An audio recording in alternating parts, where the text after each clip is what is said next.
Vous voyez les épouvantails là-bas? Bah c'est pas là qu'on veut aller. J'aimerais bien qu'on essaye d'aller de l'autre côté et qu'on se pose sur les tables. Mais je n'ai aucune idée du chemin d'accès qu'il faut emprunter. Coucou, comment est-ce que vous allez?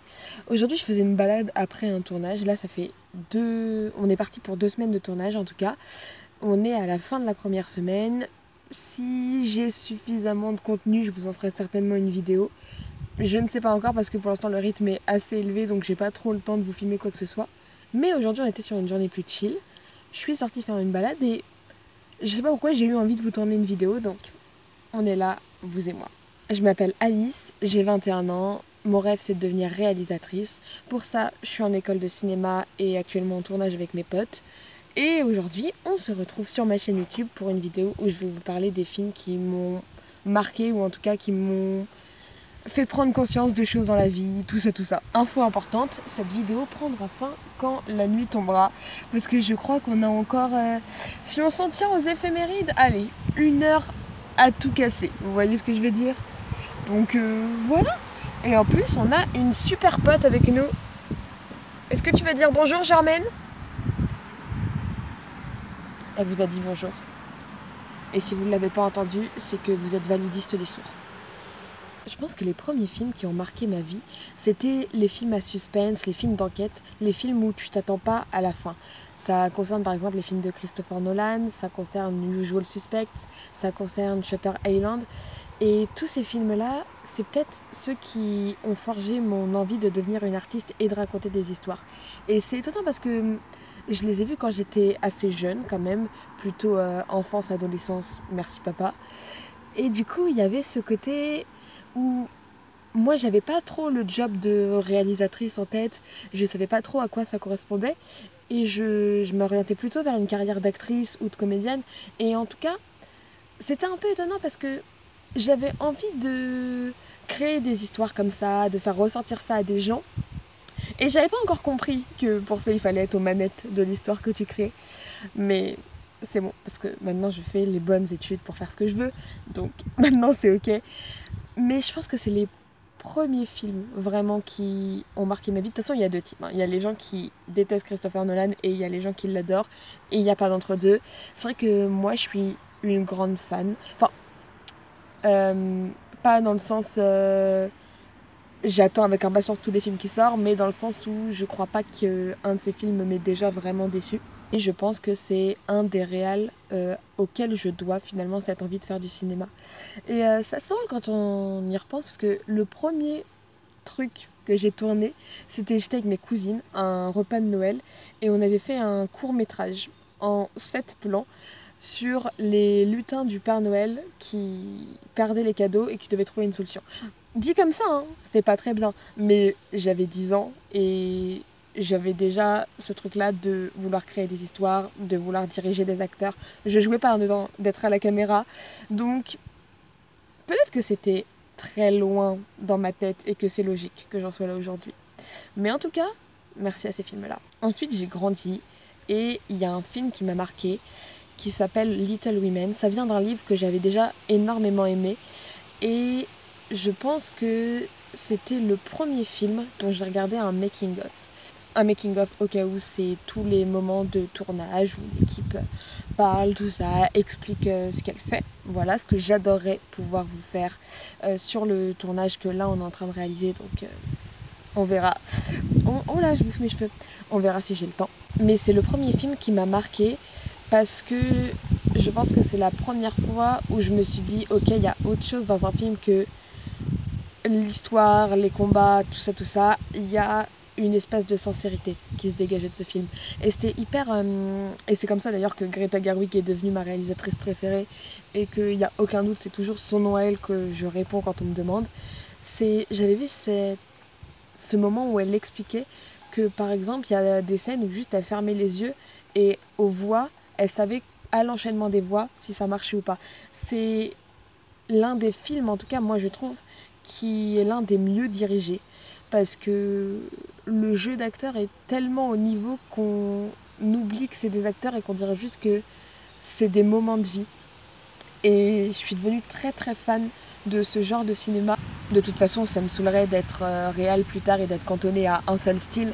Un petit peu dommage finalement. Mais c'est vrai que Little Women de Greta Gerwig, franchement, ça m'a vraiment fait découvrir autre chose sur le cinéma.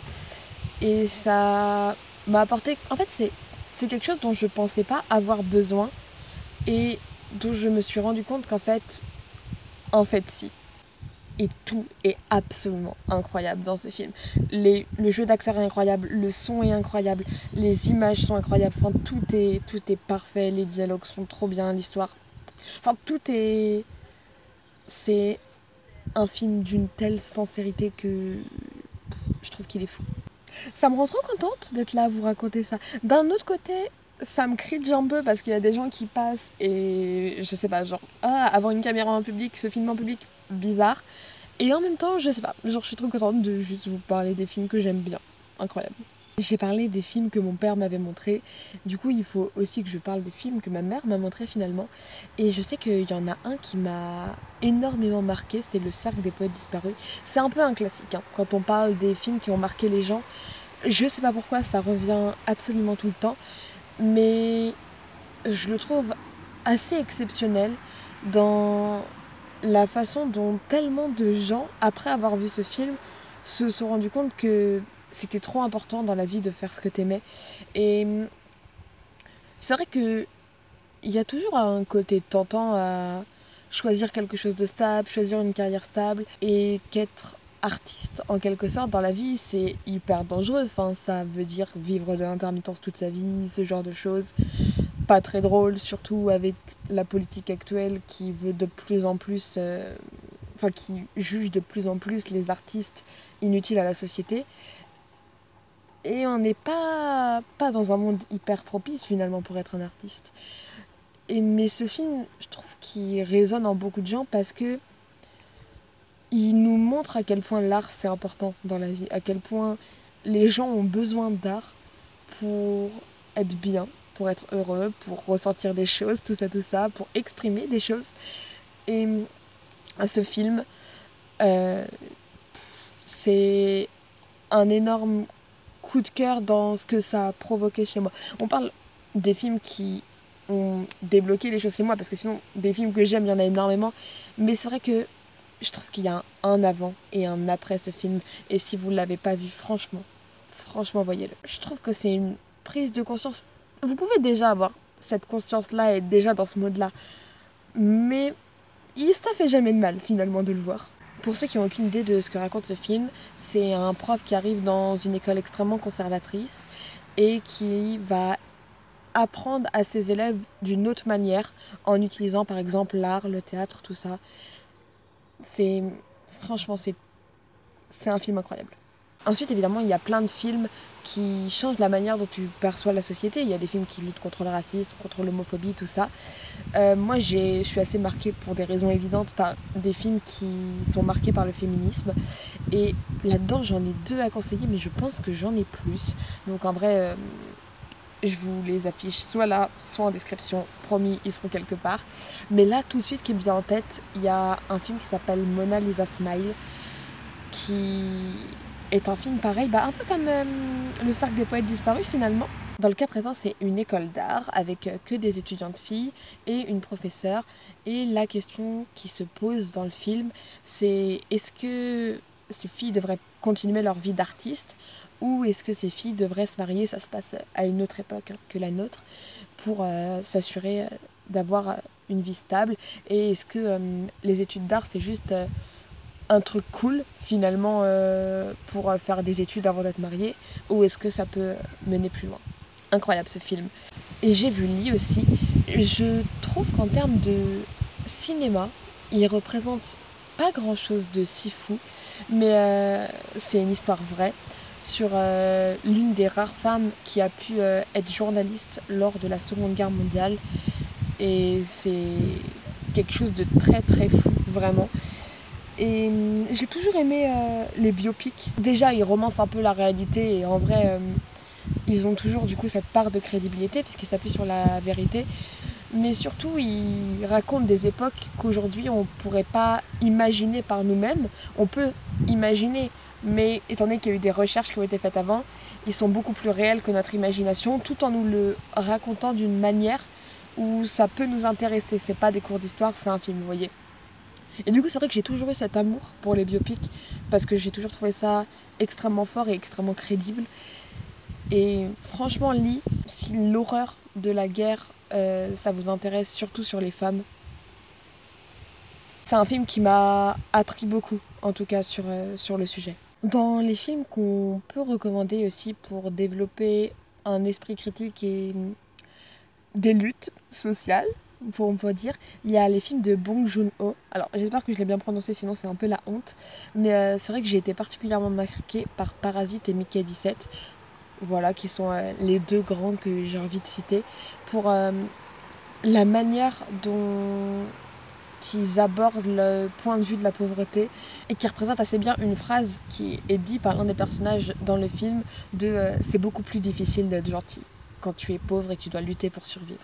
Il y a quelque chose d'assez fou, je trouve, dans la manière dont il arrive à représenter une société déshumanisée et en même temps tellement crédible et tellement flippante pour notre avenir. Je trouve qu'il y a trois types de films qui te changent la vie. Il y a ceux qui lancent des carrières, genre je sais pas moi, les gens qui sont voulu devenir médecins parce qu'ils ont vu Grey's Anatomy, bon bah voilà par exemple. Il y a les films qui te marquent au cœur parce qu'ils sont trop beaux et qu'ils t'apprennent à suivre tes rêves. Et il y a aussi ces films qui te mettent en colère ou qui te révoltent sur des sujets auxquels tu n'avais pas pensé avant, qui t'ouvrent des nouvelles perspectives de lutte, tout ça. Et ce type d'art, enfin les trois types d'art évidemment, mais je trouve qu'on le sait pour les deux premiers et on l'oublie fort pour le troisième point, que l'art a cette vocation aussi peut-être d'informer, de révolter, ce genre de choses. Et je trouve ça beau vraiment quand c'est fait avec l'art.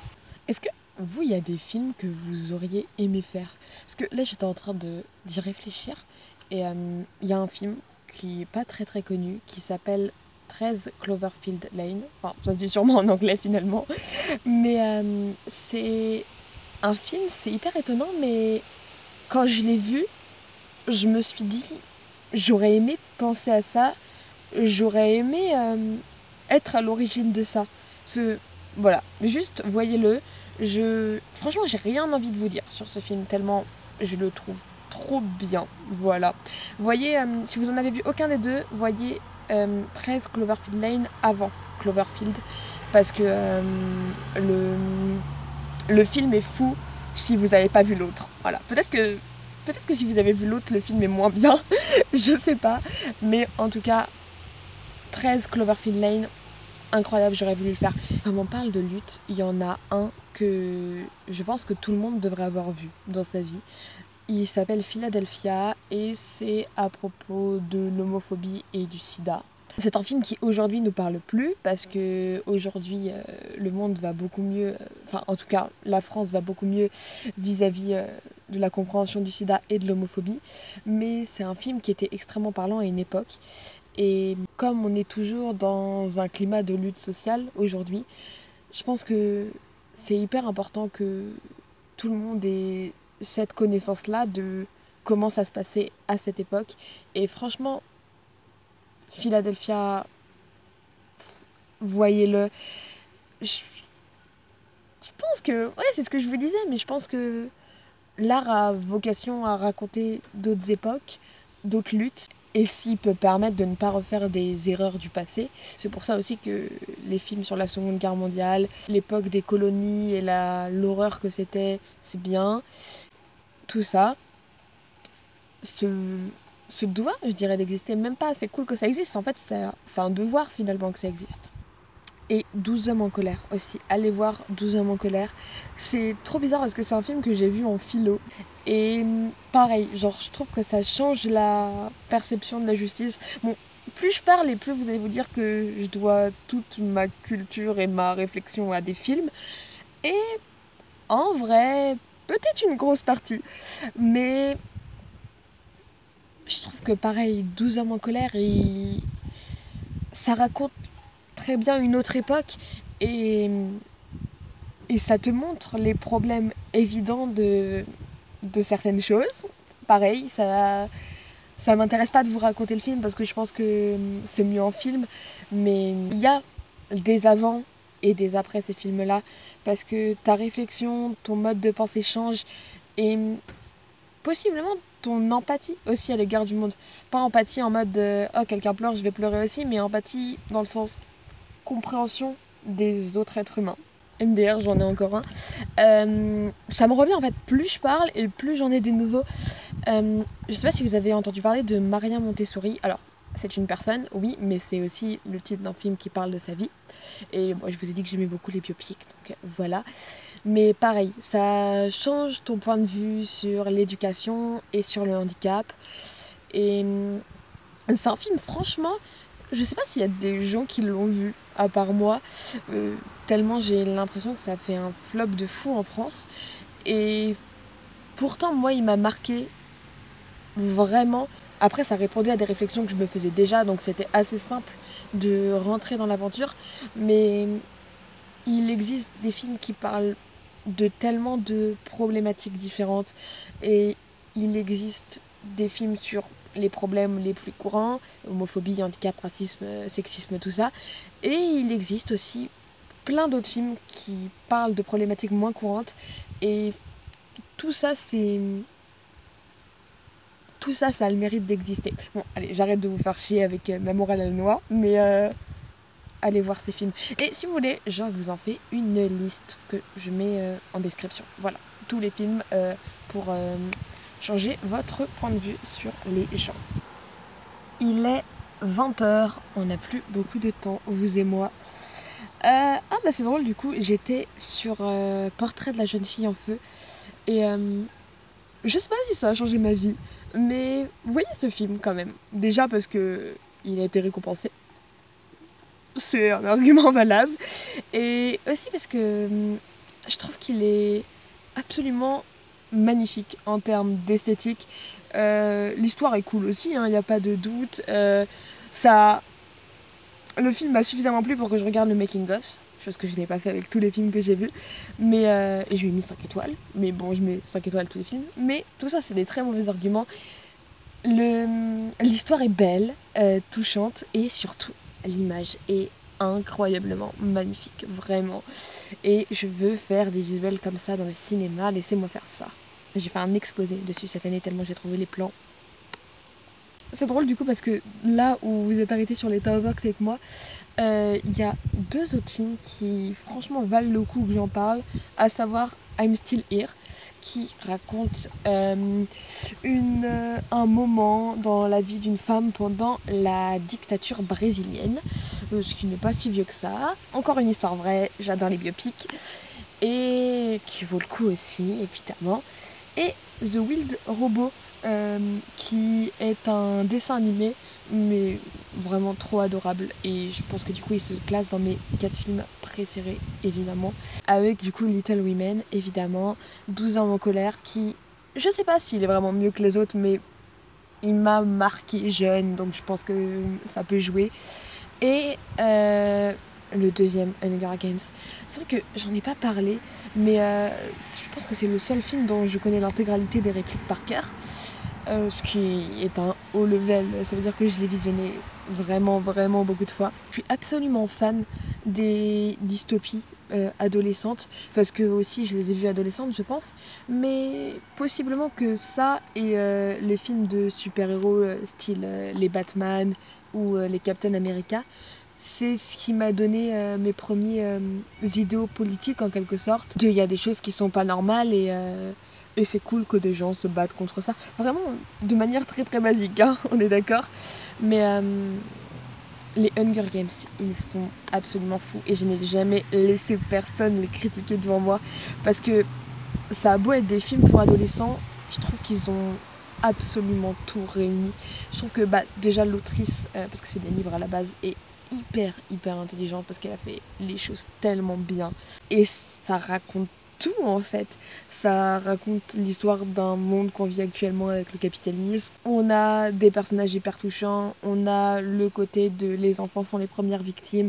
Enfin, on a vraiment une totale sans jamais perdre en compte que cinématographiquement c'est très bien filmé, les images sont cool, que le son est bien aussi et que tout est bien, que les musiques sont bien. Pour moi, c'est des chefs-d'œuvre et je suis pas une cinéphile type élitiste, même si je suis capable de reconnaître que certaines personnes ont été extrêmement innovantes et ont fait des trucs de fou. Pour moi, un bon film, c'est un bon scénario et une histoire qui touche. Bon, en vrai, il va pas tarder à faire nuit. Qu'est-ce que je peux vous recommander encore? The Poet, incroyable, avec Meryl Streep. Incroyable. Regardez Mamma Mia. Oui, oui, c'est pas du grand cinéma, mais qu'est-ce que c'est bien. Qu'est-ce que c'est bien. Voilà, Gifted, avec Chris Evans. Argument suffisant, mais le film est absolument trop touchant.